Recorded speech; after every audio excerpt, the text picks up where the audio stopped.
मित्रों नमस्कार, मैं हूं राकेश कुमार। आप देख रहे हैं मताभिमत। मित्रों, आज 1 तारीख है 2025 नए वर्ष का 1 जनवरी।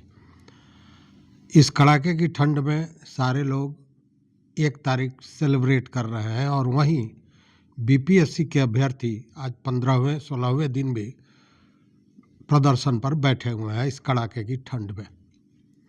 आपको याद होगा, पिछले दिनों इस प्रदर्शन को हटाने के लिए पुलिस ने बर्बरतापूर्ण लाठीचार्ज किया था और वाटर कैनन का प्रयोग किया था, जिसको लेकर सभी बुद्धिजीवी वर्ग के लोग ने इसका विरोध किया, इसकी निंदा की और पुलिस कार्रवाई को बर्बरतापूर्ण बताया।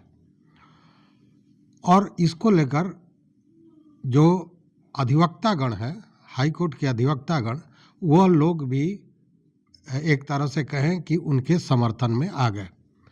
और अभ्यर्थियों के समर्थन में आपने देखा होगा कि पूर्व में भी सुप्रीम कोर्ट के एक अधिवक्ता है एपी सिंह ने कहा था कि पुलिस की जो कार्रवाई है वो गलत है, यह नहीं होनी चाहिए और अभ्यर्थियों की बात को सरकार को सुनना चाहिए। उन्होंने यह भी कहा था कि अगर कोई विधिक जानकारी की ज़रूरत पड़ेगी, सेवा की ज़रूरत पड़ेगी तो मैं उसे दूंगा, मुफ्त दूंगा, ये उन्होंने कहा था। और उसी के साथ हाई कोर्ट के वकीलों ने इस बर्बरतापूर्ण पिटाई के बाद जो छात्रों के साथ दुर्व्यवहार हुआ है, लाठीचार्ज हुआ है, वाटर कैनन का प्रयोग हुआ है, इसको लेकर अधिवक्ता भी उनके साथ खड़े हो गए। इसको लेकर हाई कोर्ट के वरिष्ठ अधिवक्ता योगेश चंद्र वर्मा के नेतृत्व में कई अधिवक्ता पहुंचे थे, जिन्होंने अभ्यर्थियों के साथ जब कांग्रेस और अन्य वाम दलों के लोग राजभवन मार्च कर रहे थे, उसके बाद वकीलों ने भी उसमें अपना समर्थन दिया, वो भी मार्च में शामिल हुए। और बाज़ाब्ता प्रेस को संबोधित करते हुए वकीलों ने कहा कि यह जो कार्रवाई सरकार ने किया है वो गलत है, पुलिस की कार्रवाई बर्बरतापूर्ण है, वह नहीं होनी चाहिए। छात्र अपने अधिकारों के लिए संघर्ष कर रहे हैं, इसको सहानुभूतिपूर्ण सुनना चाहिए और उस पर फैसला करना चाहिए। इसी दौरान अधिवक्ताओं ने कहा कि देखिए, ये बीपीएससी में जो गड़बड़ी है ये कोई नई बात नहीं है, इसका लंबा इतिहास रहा है और आज तक बिना किसी विवाद के बीपीएससी ने कोई भी परीक्षा कंडक्ट नहीं करा पाई और इसको लेकर लगातार तमाम तरह के जो मामले होते हैं, वो रिट होते हैं, वो हाई कोर्ट में पहुंचते हैं। और इतना ही नहीं, उन लोगों ने तो यहाँ तक कह डाला कि ये जो पुलिस कर्मी है जिन्होंने ये लाठीचार्ज किया है, उनको भी अपना छात्र जीवन याद करना चाहिए, क्योंकि ये छात्र अपने अधिकारों के लिए संघर्ष कर रहे हैं। इस पर इस तरह की कार्रवाई अनुचित है और ऐसा निंदनीय है।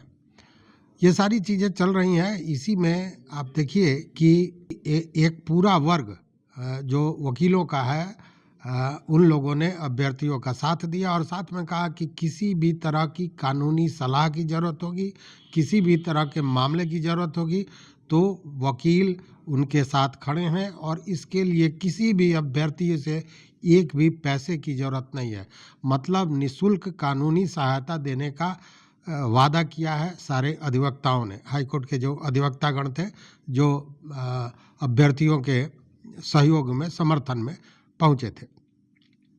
अब देखिए कि इसके पूर्व में जो सचिव हैं सत्य प्रकाश शर्मा, उन्होंने क्या कहा कि नहीं, लीक नहीं हुआ है और परीक्षा रद्द नहीं होगी। तो लीक नहीं हुआ है, परीक्षा रद्द नहीं होगी। अब इस बात को ज़रा समझिए। दूसरी ओर जो सरकार के बहुत नज़दीकी और कद्दावर मंत्री माने जाते हैं विजय चौधरी, उन्होंने कहा कि सरकार तो छात्रों के साथ न्यायपूर्ण व्यवहार करेगी और तमाम बात, लेकिन उसी में एक बात उन्होंने कह दिया, पेपर लीक करने के मामले को लेकर रद्द करने की बात चल रही है छात्रों द्वारा, लेकिन पेपर लीक हुआ इसका कोई साक्ष्य अभी तक नहीं दिया गया है।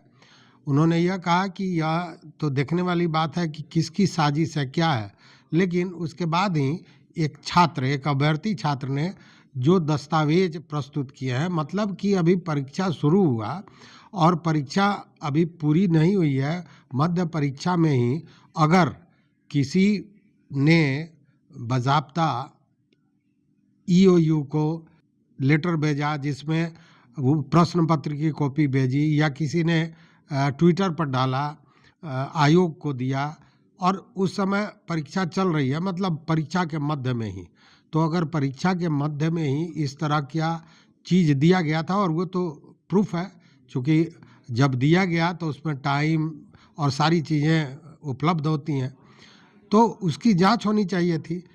छात्रों का तो यहाँ तक आरोप है कि जब ईओयू को उन लोगों ने वह चीज़ भेजा था, जब परीक्षा चल रही थी उस समय, तो बाज़ाब्ता ईओयू ने जैसा उन लोगों का कहना है कि धमकाने का काम किया। उससे कहा गया कि आप अपना नाम दीजिए, पता दीजिए, आधार कार्ड दीजिए। तो कहने का मतलब है कि अगर कोई साक्ष्य दिया जाता है तो उस आधार पर जांच नहीं करके उस व्यक्ति के जांच में जो संस्थाएं हैं वो लग जाती हैं जिन्होंने वो साक्ष्य भेजा है। तो ये सारी चीज़ें देखिए, ये छात्र क्या कहते हैं, यह भी समझने वाली, जानने वाली चीज़ है। अंतिम मांग है कि इसका जो एसओपी को जो ब्रीच हुआ है, हर एग्जाम का एक एसओपी होता है, जो ब्रीच हुआ है, ग्रुप में एग्जाम देना या अदर चीज जो है, उसको पूरी उच्च स्तरीय न्यायिक जांच हो और जितना भी सीसीटीवी है उसको सार्वजनिक किया जाए। अब मैं बताना चाहूंगा कि ट्विटर पे क्वेश्चन था, अगर वो कहते हैं कि क्वेश्चन कहा था, ये आपकी जिम्मेदारी है कि आप चेक करो। ट्विटर वाला 1 बजे के आसपास सब नीचे हल्का कर लीजिए, नीचे रखो तो मैं नीचे रखो। सोनू राज नाम का लड़का जो है ट्विटर पे डाला, अब वो डिलीट कर चुका है। ये 13 दिसंबर को ही डाउनलोड किए हम लोग, उस समय लिंक भी था हमारे पास, अभी लिंक नहीं है। उन्होंने बीपीएससी नेटवर्क, नीतीश कुमार, यादव तेजस्वी और नरेंद्र मोदी को टैग करते हुए ये लिखा है कि भारत का सबसे बड़ा एग्जाम सेंटर बापू परीक्षा परिसर मिसमैनेजमेंट का शिकार हुआ। एग्जाम पेपर कहीं से भी गया, परीक्षा शुरू होने और परीक्षा अंत होने के बीच में अगर पेपर डिजिटल या फिजिकल या किसी फॉर्म में बाहर जाती है, माननीय सुप्रीम कोर्ट के हिसाब से वो पेपर लीक माना जाता है। इसका जांच कराए, डिजिटल फुटप्रिंट इसका सरकार निकाले कि क्या सही है क्या गलत है। ईओयू को बच्चों ने 8 बज के शाम जब एग्जाम खत्म हो गया, घर आ रहे होंगे, तो ईओयू को बच्चों ने भेजा, वही 1 बजे वाला, यानी एक बच्चा नहीं, अलग बच्चा ये भेजा है। उसमें ईओयू धमका रही है। क्या मतलब है? अगर आपको कोई भेजा तो आप जांच करेंगे। यहाँ पे ईओयू लिखती है, कृपया अपना नेम, एड्रेस और आधार कार्ड की कॉपी भी उपलब्ध कराएं। क्यों भाई? आपको अगर गया है तो आप जांच करें। आप उसको प्रताड़ित करने के लिए आप ये मांग रहे हैं। और मैं कहना चाहता हूं कि महोदय, केवल एक ही परीक्षा पे, एक ही केंद्र पे ऐसा नहीं हुआ। बापू सभागार जो है एक मतलब भगत सिंह जैसा क्रांतिकारी बन के उभरा, जो कि पूरा का पूरा चीज चला, और बाकी परीक्षा मतलब सेंट्रलाइज नहीं हुआ। जितनी भी मीडिया हुई सारी कवरेज बापू परीक्षा परिसर को मिली। बच्चों ने अपने अनुभव के आधार पे आरोप लगाया है कि 28 सेंटर में बच्चे जहां जहां एग्जाम दे रहे थे वहां क्या क्या हुआ। हम बारी बारी से आपको पढ़ करके सुनाते हैं। हाँ, और जितनी चीज हम बता रहे हैं सारे चीफ सेक्रेटरी सर को भी उपलब्ध कराया गया है हार्ड कॉपी में। अब देखिए, अब ये तो कोई नहीं कह सकता है कि पेपर लीक हुआ या नहीं हुआ, यह जांच का विषय है। तो निष्पक्ष भाव से पहले इसकी जांच करानी चाहिए थे। तो जांच नहीं कराकर प्रदर्शन को हटाने में जो बीपीएससी लगी हुई है या प्रशासन लगी हुई है। अब देखिए, लाठीचार्ज भयानक हुआ, उसका वीडियो लगातार सोशल मीडिया पर लहरा रहा है, लेकिन फिर भी पदाधिकारी ऐसे हैं, जो पदाधिकारी कह रही हैं जिन्होंने लाठीचार्ज कराया, वो कह रही हैं कि नहीं, कोई लाठीचार्ज नहीं हुआ है। तो भाई, या तो सपने में वो वीडियोग्राफी करके किसी ने डाल दिया होगा, और वो भी एक नहीं हजारों लोगों ने। तो अजब सी स्थिति बनी हुई है, लेकिन छात्र डटे हुए हैं। आज भी इस कड़ाके की ठंड में जब सारे लोग 1 जनवरी को सेलिब्रेट कर रहे हैं, तो ये छात्र वहाँ अपने अधिकारों के लिए संघर्ष कर रहे हैं। सलाम है इनको।